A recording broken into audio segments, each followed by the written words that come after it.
Can't get any words. Podcast on blast, giving you the real talk, no holding back. Can't get any worse, we'll make you see. There's always a silver lining. We'll set you free, so join the movement. Let's change the game with the Can't Get Any Worse Podcast. What's going on, everyone? Welcome back to the Can't Get Any Worse podcast. How are we all today? I hope we're having a ripper Tuesday. Great start to the week. And now I am here to pepper your eardrums with some absolute fucking nonsense. But here we are, guys. I've got a couple of crazy stories to kick off the episode. And for the first time in weeks, guys, I am proud to say we have a fully stacked weekend comedy segment. I've broken the seal, ladies and gentlemen. I am back on the circuit, and I don't want to blow my load too early, but God, it feels good to be back, and we will get to it. But first, let's touch on what's been going on in my week. I think it would only be this isn't the right word, remiss. I don't know. I feel like I've used that word. I feel like I've used that word a couple times in the last few weeks. And to be honest, I don't even know what the fuck it means. I've just heard other people say it, and I'm like, that's a cool word to add to the vocabulary. But anyway, I feel like it would be, I don't know, ignorant of me not to kick off with this, seeing as it was the clip from last week. My friend at the gym. You'll never guess. I've got more stories from him. And God, I was so nervous last week. That was probably the most nervous I've been posting a clip in the longest time, because I'm like, what if he fucking sees this? What if he's just scrolling on TikTok and it pops up in his feed and he's like, wait a minute, that's what I do at the gym. Wait a minute, that's that fuckwit I talk to every morning. And then it's just awkward. So good news and bad news, I guess. Good news is he obviously hasn't seen it yet. Bad news is because he still talks to me every fucking day. Get this right. Usually I see him first thing in the morning. Last week, I think it was, or 2 weeks ago, I slept in, so I went to gym in the afternoon. The dude was there again at like 4 o'clock in the afternoon. He's like, what are you doing here? I'm like, oh God, this is fucking creepy. And Saturday did the same thing. We had a stacked day. We had Westies basketball, then we had Sunnies at Margate, and just a whole heap of other shit going on. So I didn't get to the gym till like 6 o'clock Saturday afternoon. Walk in the gym, who's there? This guy. I am beginning to think that he could potentially be homeless and he could just chill out at the gym. That is the only explanation I am now leading to. Or he's got a tracker on my car. Now, this is where this week's story is heading to, okay? Oh, God, I got the itchiest fucking nose this morning. I think because it's cold. But anyway, quite often we park beside each other, okay? Now, he has the pretty much the exact same car as me. The exact same car, Nissan Navara. We walk in, we get out of our cars the same time the other day, and we walk into the gym. About halfway through my workout, he comes up to me. He goes, oh, yeah, we got the same car. I'm like, we sure do, buddy. We sure do. He's like, yeah, is yours an ST or an STX? And I'm like, oh, I'm pretty sure it's just the ST, just like the base model. He's like, yeah, I got the STX, so I got all the bells and whistles over yours. I'm like, great. This is going to be one of these conversations, is it? I fucking hate these conversations. Anyway, he goes, yeah, so mine's a bit better than yours. He goes, how much did you pay? I'm like, I don't know, I think it was like 14 or something. And he's like, oh, fuck, you got ripped off, only paid 8. And I'm like, okay. Is there anything from this conversation that I can win? He goes, yeah, so like obviously mine's got a few more dents and stuff than yours, which it does. It looks like a fucking paddock basher. Anyway, he goes, yeah, obviously that. And then he just keeps going. He goes, oh, has yours got this? Has yours got that? I'm like, nah. I'm like, look, mate, to be honest, I just got it so I could pick the kids up, like drop them off and pick them up from school. He's like, oh, yeah, okay, yeah. So you don't go like 4Bing or anything in it? And I'm like, nah, mate. Nah, just literally drive it to work, drive it to pick the kids up. That's it. That's as far as she goes, and drive it to the gym. He's like, yeah, I take mine off-road all the time. And I'm like, okay, cool. And then he just kept going, and I'm like, oh. And I fucking knew I'd have him on this one. And this is where the conversation ended. This is where I think I need to get with this guy, is I just need to like checkmate him on everything. And he's like, Oh, no. I go, oh, how many Ks has yours got? Because I knew just looking at it, it had been fucking thrashed and it'd have 1,000,000 Ks on it. He goes, oh, it's only got about like 320,000. I'm like, oh, Jesus. He's like, oh, that's pretty good for like a diesel Navara. Oh, no. That's right. He goes, that's pretty good for a Navara. I'm like, he's like, how much has yours got? I'm like, oh, it's only like just tipped over 130. He's like, oh, wow, that's fucking pretty good. Hey, that's pretty good. And then... Then he just tries to come back at me. He goes, yours petrol or diesel? I go, oh, it's diesel. And he goes, yeah, no, I thought so. You got to watch them. They're the ones that blow up real quick. I'm like, okay, all right, buddy. If that's what I can't win this conversation at this point. Sure, you got the best Navara in Queensland, bro. I just need to get back to trying to improve myself at the gym. But let's keep going with the gym stories while we're at it. Had a bit of a predicament last week, and I've spoken about this in the past of homeless people and let's just say it, crackheads. Okay, crackheads finding their way into our gym in the early hours of the morning. Now, I'm working out. I'm about 15 minutes into my workout, and all of a sudden, this lady with about 4 bags just draped over her shoulders and shit comes crack walking out of the change rooms, and she is like looking at ceiling lights and licking her lips and just doing all the like the weird crack walk where they like roll their shoulders and shit. I don't know how to explain it, but if you've seen crackheads in public, you know the walk I'm talking about. Anyway, she's walking around the gym, and obviously she has followed someone in earlier that morning. She's come in, she's probably had a shower, probably like washed some of her clothes and shit. I don't know, like making the most of the amenities. And full credit to her. That is being resourceful as fuck. But now that she's finished what she had to do, she's now become quite the menace of the gym. She is now walking around. She's touching shit. She's looking in like fucking lockers and shit. And I'm like, we're just watching her. Like me and a couple of the other guys are sort of watching her, and then we'll make eye contact with each other as if to say, oh, I've got your back if anything goes down. And then she proceeds to walk over. Anyone that's been in a gym, you know that a lot of the walls are lined in mirrors, okay? Now, this lovely crackhead lady walks over to one of the walls of mirrors, and she just starts having a full-on conversation with herself. And she's like throwing her hands around. She's full in depth. She thinks she's having an argument with another woman in this mirror. She does not know, behind all that crack in her mind right now, that she's arguing with herself. Then all of a sudden, the argument gets a little bit more heated with herself, okay? She starts like almost pushing the mirror, okay? She's having a fight with herself in the mirror. It was a sight to be seen. It was almost like watching a little baby hummingbird just like... You know when you see birds like fly up to your rear vision mirrors in your car and they just start pecking at themselves? That's what it was like watching this fucking lovely crackhead lady in Bean Lee just have an argument with herself in the gym mirror in the early hours of a Wednesday morning. But yeah, sights to be seen in the lovely town of Bean Lee. Having a little sip, ladies and gentlemen. On to some kids' stories. We basically kept the kids' stories. What the fuck? I'm terrible at talking, hey. To be honest, if we had to sit down and write my strengths and weaknesses, a podcast is probably in my weaknesses with the way that I talk and like pronounce words and stuff. But anyway, a couple of kids' stories. I went and picked the kids up from school last week, and there is, again, I need to tiptoe around this, okay? I can't use any names or anything like that. There is this particular kid. He is in grade 6, okay? Westy's in grade 3. And for whatever reason, this kid is the cool kid of the entire school. He basically runs the school. Everyone like looks up to him. Everyone wants to hang out with him. Westy's got him on Fortnite and shit like that. They play together sometimes.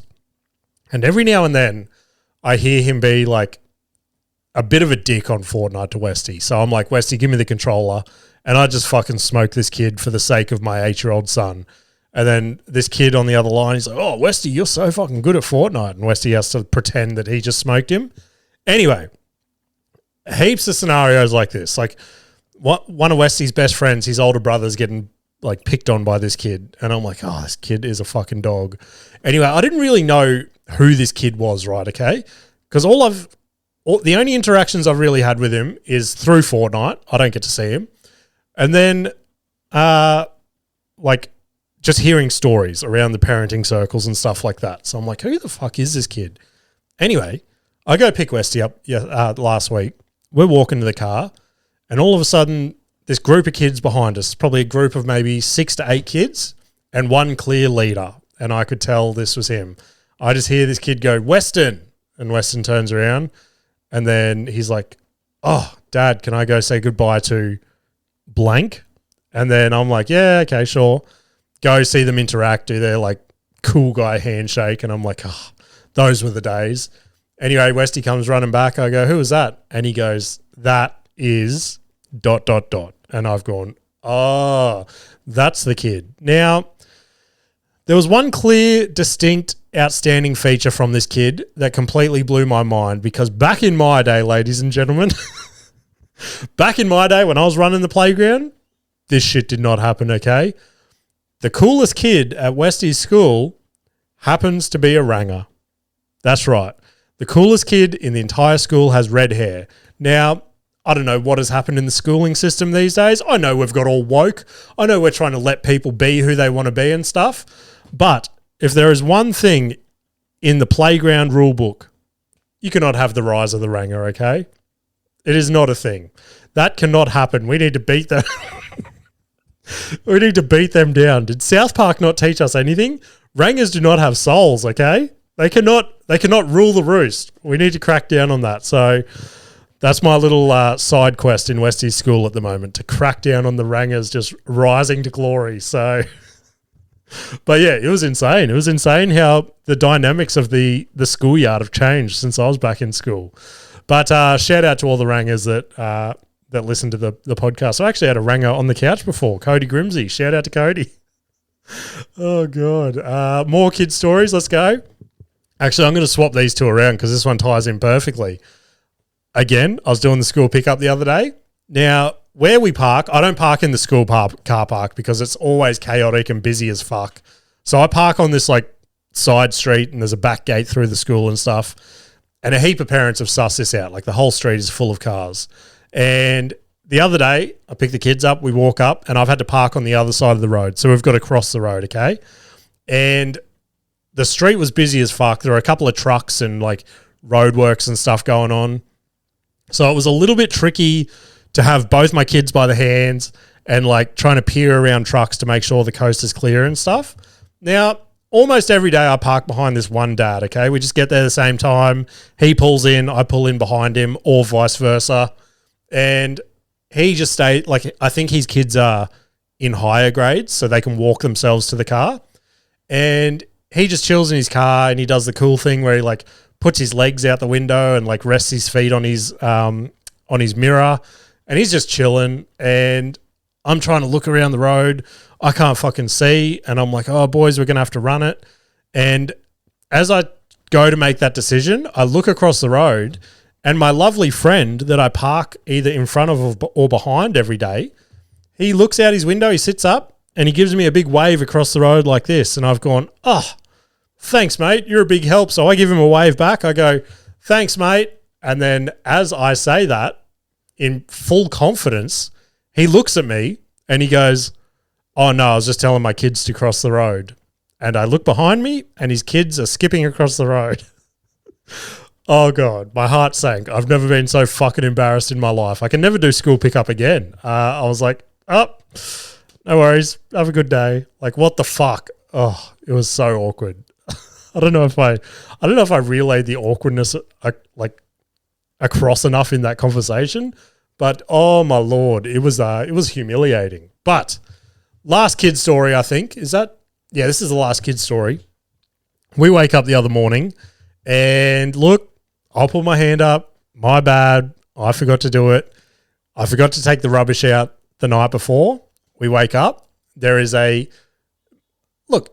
it was a oddly visually remarkable thing to look at, okay? There was just a thin line of ants from our kitchen all the way around the wall to our lounge room, okay? And when we got to the end in the lounge room, there was just this big fucking like circular mound of ants just all on top of each other, all beside each other, all like mounted. And it was as if like one by one, these ants would follow this line, go to the bin bag that I forgot to take out the night before, and like bring back food to the rest of the pack or something. It was pretty cool to see. Anyway, the kids have woken up and they've seen it. And I've gone, oh shit, let me get the bug spray. Instantly, they've gone, no, you can't kill them, Dad. And I'm like, yes, I can. There's ants in my house. This is my house. I'm ready to throw down with a pack of ants. Anyway, they go, no, they're our pets. We want to look after them. I'm like, no, not happening. And they go, please. And I'm like, fuck. I'm like, okay, they can stay here for the day. Oh, God. Anyone listening, do not welcome ants into your house for the day because it's never a day. Anyway, the kids, I end up taking them to school or whatever, and I come home and again, remarkably, I don't know, can't say that word. They've all gone again, and I can only assume it's because I took the rubbish out that morning. So they've got no excuse to stay. Now, I spend the day thinking these ants have left my house, and I'm like, okay, cool.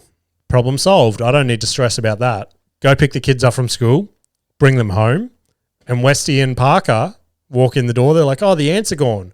And Westy's like, no, I know where they are. And I'm like, how the fuck can he know where they are? He's not some sort of weird ant whisperer. This kid has never rustled ants in his life, okay? He doesn't know how to make ants like all gather into one spot. This is where I was wrong. Turns out Westy is quite the ant whisperer. This kid, if you walk into our house, we have 3 distinct photo frames, okay? Just of like art or whatever the fuck you want to call it. And Westy, before he went to school that day, while I was not looking, went to the fridge, got 3 strawberries, cut them in half. He's gone to those 3 picture frames, pulled the bottom of them out, tucked a strawberry up in each frame, and then put it back on the wall. And Westy goes, I know where they are. Goes to one of the picture frames. He leans it forward, and behind this picture frame is a fucking 30 centimeter circumference of just ants just chilling in there, all just munching on this strawberry. And I'm like, Weston, you cannot fucking do this. So it was time for the ants to go. I'm not going to go out here in public and say that I murdered those ants, but let's just say they no longer live in my house. Whether or not they died, whether or not they left on their own accord, that is up for you guys to decide. But anyway, what else we got happening? I'm going to take a little sip. Oh yeah, another fucking awkward moment. So we went to I don't know if your guys' Woolworths have like updated over the last 12 months or so, but our one is all like not futuristic, just like updated, I suppose. It's got like 20 self-serve checkouts and stuff like that. And Woolworths also has 2 different size trolleys. So if you get the smaller trolley, you can like drive it straight over the self-serve checkout thing and like check out your food like that. And that's what I always do. Now, I went up there with Nikita and the kids the other day, and Nikita's got the big trolley. I wasn't even thinking. We finish, we go into the self-serve thing, and I just like go to pull in, and obviously I just smash the big trolley into the thing, and I've gone, cool. Like, it was a loud as fuck bang. And the dude who checks your bags and stuff as you walk out started pissing his pants out loud. And I was like, dude, you can't do that. It is your job to make me feel comfortable in your store. And you're laughing at me being a fuckwit. So him and Nikita are pissing their pants together. I'm like, well, why don't you two go and fucking marry each other? You know what I mean? Just getting all sort of self-defensive about it. And so I'm trying to redeem myself. I'm trying to play it cool. I'm passing Nikita groceries. I'm like, yeah, I'm the man. I'm putting the bags back in the trolley. Then I pull the trolley out. I go to proceed to walk past. There's like an automatic gate thing. And I go to push through because this gate always opens every time I approach it. For whatever reason, it didn't fucking open this day. And I've just jammed the trolley into this fucking gate. And again, this kid, honestly, this could have been the best day this kid has ever had working at Woolworths. Because again, he pisses his fucking pants as if to say, look at this fucking idiot. who is this guy? He can't even maneuver his way around a local Woolworths. How does he have a wife and 2 children?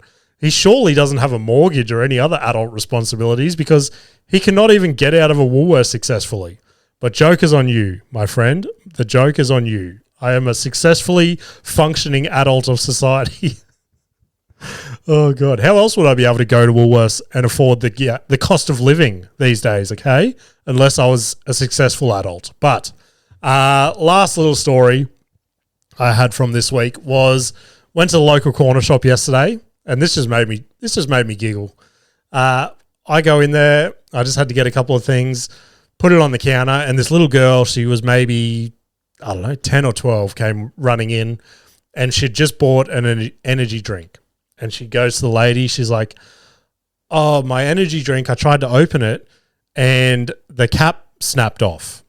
And the lady's like, it's a bit weird. Did you try and open it properly? It looks like you've sort of snapped it off on purpose. And the little girl's like, no, definitely not.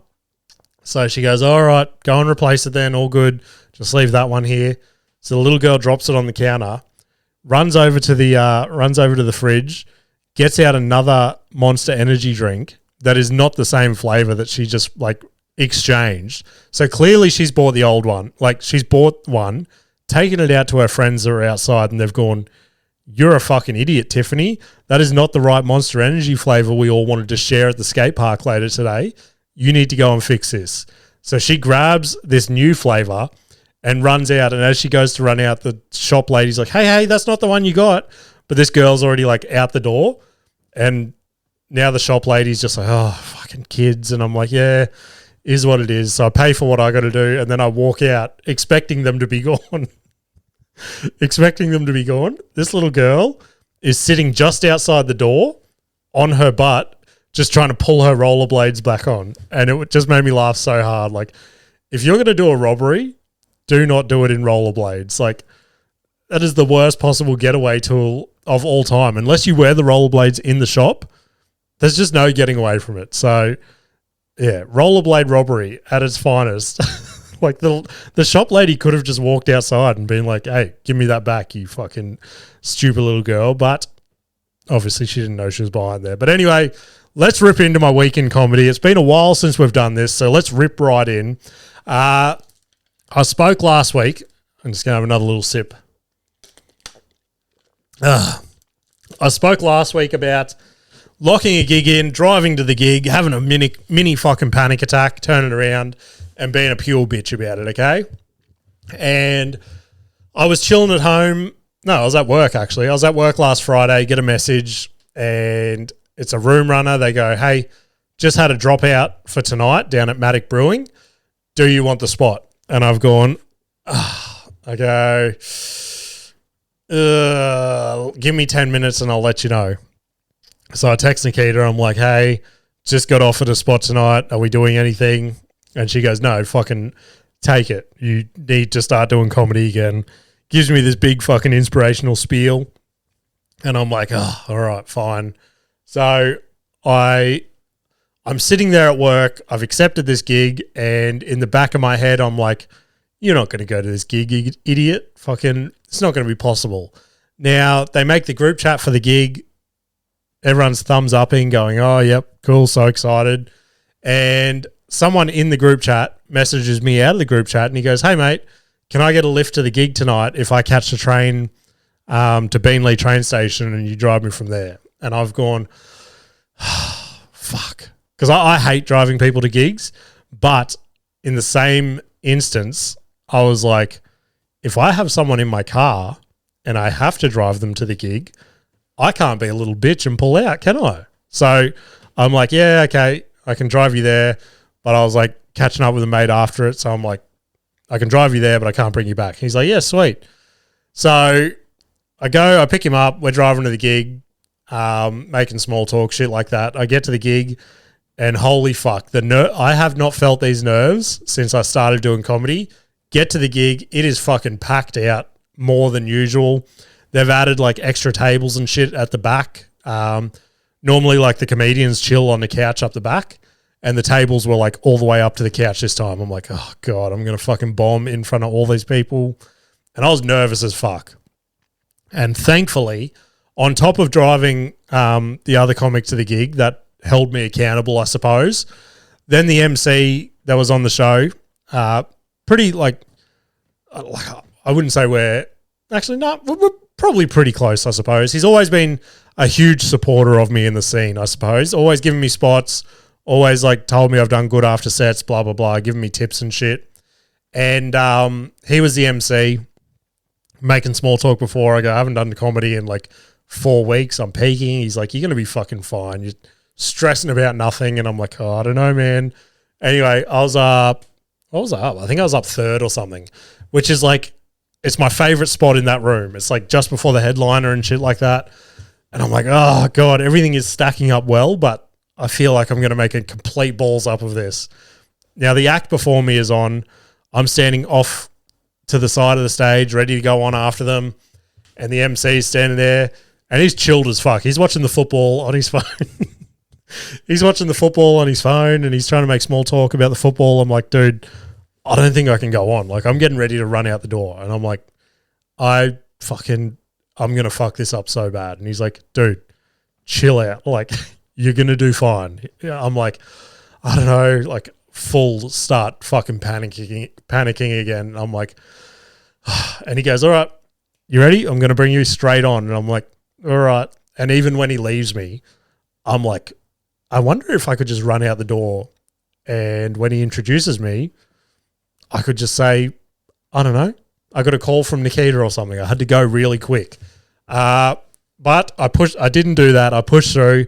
He goes, all right, welcome to the stage, Jimmy Misson. He did this funny little poem to introduce me, which got the crowd laughing, and got up there, and holy fuck, it was, it was the scariest time being on stage since the early days of doing comedy, okay? I got like 30 seconds into my first joke, and I'm like, I'm trying to remember the beats. I'm trying to remember how each joke goes. And stupidly, I didn't practice any of my jokes again before this. Normally, like, my drive there, if I need to just run over something, I do it then. But obviously, I had another comedian in the car. I'm not going to be like, oh, hold that thought for a second. I'm just going to practice my joke. So I like got to the gig and I was like, fuck, surely muscle memory will kick in. And sure enough, like everything was coming back to me slowly, but it took me so long to just like, I reckon half my set was just trying to remember where to pause, where to like speed up certain lines, where to slow down lines, things like that. But by halfway through, I was like, I felt somewhat comfortable up there again. And the crowd was just eating up everything I said, which was fucking amazing. But that panic attack full stuck with me for probably the first 3 minutes I was up on stage, to the point where I felt, oh God, this is the biggest bitch move in history. But I felt like a film of like almost tears just covering my eyes. And I'm just like telling jokes. I'm telling jokes through this film of tears on my eyes. And I'm like, oh God, if this builds up any further and a tear rolls down my face while I'm trying to like be happy and laugh up on stage, that is humiliating. That would be my end of my comedy career. I could not cry on stage and just fucking be like, oh, how did I go, guys? What do you guys reckon? Was that good? But yeah, halfway through my set, it all came back. It was all clicking, and I was like, okay, this is fucking sick. Had a cracking gig down there, got off stage. All the crowd was fucking high-fiving me all the way up to the back, and then the comedians were like, dude, that was a fucking amazing set. I'm like, all right. Like, and then the weight had lifted. The monkey was off my back. I was like, all right, I'm back. And I caught, like, part of it was good as well because I sort of got that joy being back on stage again. It all came flooding back, and it was fun to be up there and just, yeah, it was all good. So, and I knew I needed that before the next day. So the next day we had Sunnies at Margate, okay? The gig I run for West Park Productions, and I was emceeing that one again. And I honestly think if I didn't do that gig the night before, it would have just crashed and burned at Sunnies. So I think it was 2 days before, we ended up selling that out again. So sold out every show there again, and that has now changed to monthly. So I think we have another date locked in. Don't know it off the top of my head. I should have got it ready for this show, but I'll start plugging it from next week. So yeah, we also tweaked with the move it from 5 p.m. to 1:30 because they're big on trying to like utilize the rooftop bar aspect and just like play into the ocean and shit like that. And in theory, sounds romantic, sounds glamorous. Now, anyone in the southeast Queensland region will know that we got hit with a pretty brutal thunderstorm on Saturday afternoon. And I was like, oh, fuck, this is going to be crazy. So I get there, I set up, changed with the set. I played with the setup as well for this show, and it just made it so much better. Like, moved the stage from where it normally was, opened up the whole venue a lot more. Everyone could see perfectly. And I was nervous about the 1:30 start. I was like, because going off the last few shows, the back half of the show has been better than the first one. And I've been putting it down to like, it's been getting dark. People have felt more comfortable to laugh, blah, blah, blah. But surprisingly, this was the best, hands down, the best fucking show we've had there. So I was super stoked with my set. Much like the night before, I was nervous as fuck, but like emceeing to just a standard set, again, obvious to say, but it just took me another few minutes to like tune back into that side of thing. Because before I took the break, I was pretty confident in my emceeing. I thought I was like doing half decent up there, getting the crowd involved, playing with a bit of crowd work, things like that. And it took me a little bit to get back to doing that. And yeah, once I had it all dialed in again, I was pretty happy with how my set went. But then halfway through the show, the storm fucking hit us, like raining in sideways. We had like the shelter on. They got this retractable shelter.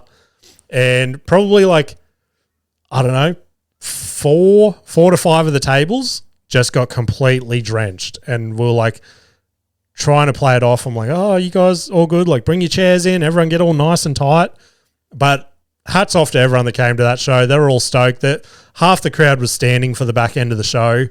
And I'm like, oh, do you want me to get you some chairs? They're all like, no, we're good. They're all just standing up, drinking still. I was like, okay, this is pretty sick. Just pushing through a thunderstorm. Everyone's having fun. Everyone's laughing. Everyone's getting wet. And it was like a weird little chaotic moment that just turned into a sick afternoon. So yeah, that was probably our best show there at Sunny's. So I think I've said that pretty much every show since the first one. So it's getting pretty good out there. I think we're finally finding our rhythm out there. We're finding our crowd that keeps coming back to the shows and things like that. So that was cool. Then I got another call up yesterday.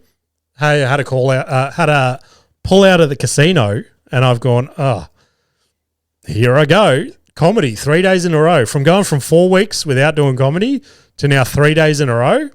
I was smoked. I was like, okay, let's do it. Let's go. So I drove down to the casino. Relatively, it wasn't the smallest crowd I've had there, but probably like 30 people, I suppose. 30, 40 people maybe. And same deal. That was probably the most comfortable I felt up there out of the 3 days for sure. I just sort of got back to that. I don't know. I don't even know how to say it. Like, I felt like I could just fuck around up there again. Like, I felt safe in a way. Like, I had my bits that I could fall back on, but last night I went more into like fucking with the crowd a little bit more. Like, there was just this one dude up the front, and he wanted to be part of the show, so I just played into it. That I forget what it was. I had a joke about something, and he was like, oh, that's right. Anyone that's seen my sets, I got that stupid breastfeeding joke, and he laughed at the punchline. I go, oh, you a breastfeeder, buddy? He's like, no, I haven't seen your mum today. And I was like, oh, I fucking hate it when my stepdad comes to my shows. Crowd fucking laughed. And then whenever a joke didn't quite hit, I'd just play it back to that. Just joke about something about him being my stepdad, blah, blah, blah. And then when I wrapped up the show, I was like, all right, well, fucking, I got to go wait in the car until Matt's finished with this dumb comedy show. That was the guy at the front. His name was Matt, I'm pretty sure. Again, I don't know if he was fucking with me because he said Matt sarcastically, and I was like, I don't know what you're doing, buddy. So yeah, I just wrapped it up. I'm like, I got to go sit in the fucking car until Matt finishes up here. Then he's going to come home and pound my fucking mum. and the crowd fucking lost it. And I was like, all right, sweet. We're back, baby. So got some more shows to plug at the end of this, and safe to say I'm well and truly back in the comedy scene. So it was, look, I think I definitely needed that break. I was getting burnt out from comedy. It was becoming more of a burden than like a fun thing to do. So found the joy back in it. And from Tuesday this week, so Tuesday I got an open mic. That is where I'm going to start running the new bits from the show. So, we need to knuckle down and get that show sussed out and start booking in some dates and things like that. So from Tuesday this week, 110% running the new bits, seeing how they go. Obviously, it's like a 5-minute open mic spot, so I can only pick like one or two of the jokes and try them there. But yeah, definitely want to start flushing that out, see how we go. But let's rip into Turns Out It Can Get Worse for the week. I will drag my laptop over. What do we got? We are kicking off with this bad boy. All right, let's drag him over. I think I set my laptop up, so let's see how we go. No, I didn't set my laptop up. All right, did I plug it in? Holy shit. Sorry, guys. I may be back into comedy, but I'm not back at producing a good podcast. Sound. Right, it says fucking Roadcaster. What the fuck? Let's try again. Just hit play. Could have just been a glitch in the Matrix, guys. Okay, right here. This is liquid gold. Right. What is it? Human breast milk. Okay, again, what we should be drinking, not another animal milk, to supplement human breast milk. Okay? The breast milk supply all across the world has been depleted for an array of reasons, but mainly because of pure stupidity on behalf of our men. Okay, so we need to reinvigorate our women's breast milk supply. If you're a mother, a newborn mother, and you have not been able to produce breast milk, that's a red flag, and it's not your fault. It's what's in it's your environment and what you're putting in your body, okay, and what surrounds you. Love you. Have a great day. Oh no. Oh god, that is fucking. Look, if you're into drinking breast milk, shout out to you, but I definitely could not do that.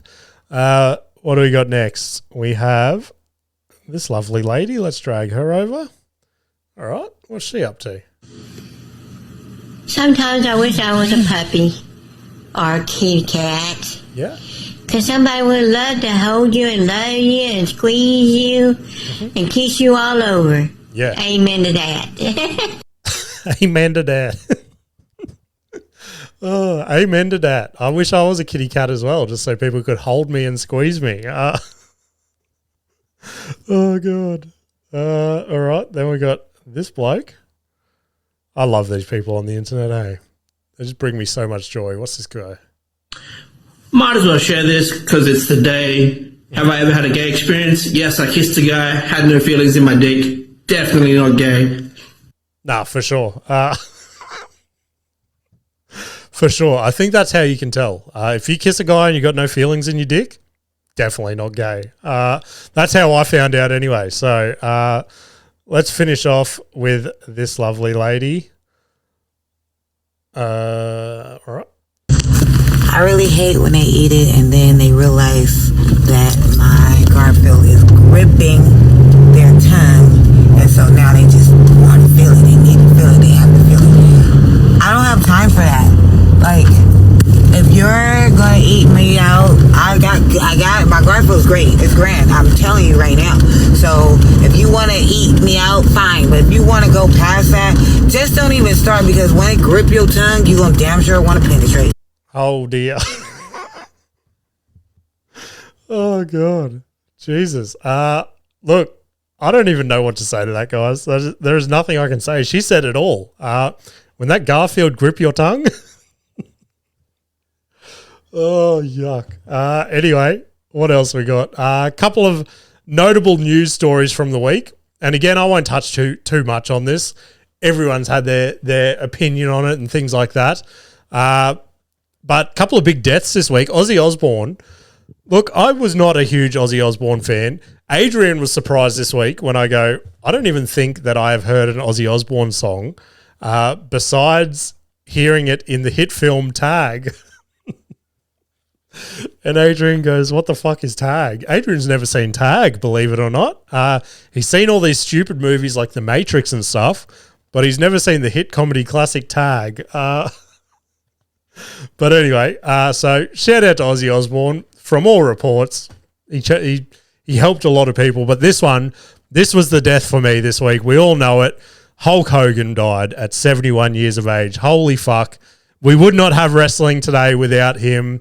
Vince McMahon basically built the WWE on his shoulders, and he did it all basically. He was like wrestling's Michael Jordan, if you had to compare someone. Like, he was the OG big figure in professional wrestling. So that was a bit of a shock when did that happen? Friday or something like that. So yeah, shout out to Hulk Hogan. But let's rip into some shit that I've consumed this week. I've only got two that I want to talk about. The big one is Happy Gilmore 2. I have been, much like the rest of the world, I've been so stoked for this to come out, okay? And I do not know why the entire world has been holding it on such a pedestal until it comes out, okay? Yes, the original is a fucking comedy classic from the 90s. And anyone that thought it was going to be like better than the first, like, clearly there is a thing where if you have something in your brain, like a classic thing in your brain, anything else to do with it is not going to be as good. And I knew that. As soon as they announced Happy Gilmore 2, I was like, okay, it's not going to be as good as the first. It's an Adam Sandler movie. It's going to be over the top. It's going to be fun. It's going to be ridiculous. So I expected that from the start. Then it dropped, and my whole news feed was like, Adam Sandler fucked up. Happy Gilmore 2 is so shit. Every group that I was in, has anyone seen Happy Gilmore 2? It was so bad. I couldn't even make it the whole way through. And I was like, holy fuck, surely he could not have fucked it up that bad that it is not watchable. So when did I watch it? Saturday night, I think, rolled around. Yeah, I got home from Sonny's. Nikita and the boys were all chilled. So I'm like, I'm going to throw Happy Gilmore 2 on. And the boys might watch it with me maybe, but wasn't really for them. So I just sat there watching it myself. And I genuinely fucking I liked it. I laughed pretty much the whole way through. If you go into it thinking that it's a Adam Sandler movie instead of the Titanic or something that everyone else was holding it up against, it is a funny as fuck movie. Like, take it off the pedestal that you all put it on and just treat it as it is. Everyone's like, oh, the last scene was so unrealistic. The last scene in the first Happy Gilmore fucking film, he had to take the winning shot off a collapsed grandstand. And you guys didn't want to be like, oh, that's fucking unrealistic then. Dude, it's 30 years later. Obviously, it's going to move with the times. So I think the ending, yeah, as much as it was like CGI and over the top and shit like that, it matches today's times. So yeah, I enjoyed it. I thought it was funny. I posted like a stupid little review on Instagram and TikTok and stuff. Blew the fuck up on TikTok. I checked this morning. I've got another 55 comments I've got to reply to today. Maybe I'll get into movie reviews. Maybe that's my little niche. But yeah, I think if you go into it with a positive mindset, just ready to have a giggle, you'll genuinely have fun. So shout out to Adam Sandler, smashing it out of the park again. There's a reason he's up on the wall, because he's one of my comedy goats. And he can do no wrong in my eyes. But anyway, last thing I wanted to touch on, bit of a sad one. Mr. Robert Whittaker had a fight yesterday, and he unfortunately lost. It was a very evenly matched fight, and a lot of people thought Bobby Knuckles did enough to get the win. It wasn't bad enough for it to be like, oh, it's a fucking robbery, but I don't know, like, my opinion, and again, it's probably just because I'm an Aussie and I want the Aussie to win, I thought Robert Whittaker had rounds 1, 3, and 5. There was also a moment where DeRidder was holding a glove for an extended period of time where Bobby Knuckles potentially could have got a finish. So, if anything, I think maybe that should have been a point off and then it would have been a draw. But yeah, Bobby Knuckles down by split decision. Interesting to see where this all goes once the smoke dies down and he reevaluates, because he basically said this is his last run at a title. So now that he's lost against Derrida, who a lot are saying is potentially one of the next up-and-coming title contenders, whether he does sort of go, okay, that's been my career. I don't even know how old Robert Whittaker is now, but I'd imagine he's probably mid-30s, I imagine. So, yeah, I don't know. Interesting to see where Bobby Knuckles goes from there. I thought we were having a good day on the UFC because I picked Bryce Mitchell. He got a win in his new weight division. Then he came out and spoke about the Australian flag. That dude is fucking on one. Then I picked Peter Yan and I picked Shara Bullet, the pirate. They all got wins, and I was like, I am fucking on today. And then the Can't Get Any Worse curse hit our friend Bobby Knuckles, and he got the loss. But anyway, shout out to Bobby Knuckles. Interesting to see what comes from that. But let's click on our motivational clip for the week. This one's been blowing up my feed this week. It is from Jimmy Fallon. And look, I was a Jimmy Fallon fan back in the day. Then he got a bit too, I don't know, a bit too artsy and fartsy for me. But he did a podcast the other week, and this clip has been circulating from it. And I thought it is just all too relatable with everything going on. So I thought I would bring it to the table. You didn't quit. You're really like against all odds. You're doing something that no one in the family's done, that none of your friends have done. You really don't know where this is going to end. And you're kind of adventuring into an odd place. You're discovering all new stuff that's never been done. And it's great to do this because one day you'll get tested in a different way and you'll be mentally stronger. And so I'm proud of you because this is all tough now, but it will pay off when you need to show your strengths. So, yeah, I thought that was a good one because for the last 4 weeks, I was just like, fuck, it'd be so easy just to not go back to comedy and just cruise through life, just be a cabinet forever. Oh, God. But anyway, shows this week, we have some more comedy coming up. So, Tuesday the 29th, I'll be at Fitzy's Logan Home. So, yeah, I'll be trying probably 2 new bits from the solo show. They are probably going to bomb hard, but just want to like speak them out for the first time in public and see how they roll off the tongue in front of a crowd. And then we have our next West Park show at the Orion Hotel this Friday, the 1st of August. Haven't actually checked tickets for that. So again, much like Sunny's, the last few are sold out. We expect this one to do the same. So if there is any tickets and you're in the Springfield area, come along, have a laugh. It's a sick night out there.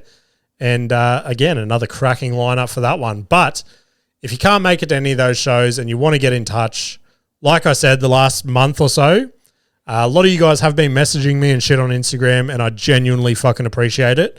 Yeah, I don't know how famous people keep up with their DMs and like comments and shit like that. Because like I said, I got 55 comments to reply to today on TikTok. I don't know how I'm going to do that on top of everything else I got going on. And I'm an absolute fucking nobody. But yeah, to you guys that do message me, I will 100% always reply. If it's not the same day, I will definitely get to you. So keep sending those messages through. It is sick to finally have a correspondence with you guys. But yeah, anyone that isn't sending shit through, send me a DM on Instagram at CantGetAnyWorsePodcast or via email at CantGetAnyWorsePod@gmail.com. We have a guest episode coming up next week. I'm pretty excited for that one. So yeah, stay tuned for that one. Other than that, guys, appreciate you guys listening. Share the podcast around. Actually, one last thing. If you guys listen on Spotify, if you can jump on and just hit the 5-star rating at the top, because I know I asked you guys probably 12 months ago now, but if we can boost that star rating back up and get a few more 5-star ratings in there, that would be fucking amazing. So that would be sick. If you guys can do that for me this week, I would genuinely appreciate it. Other than that, guys, have a great week, and I will see you later.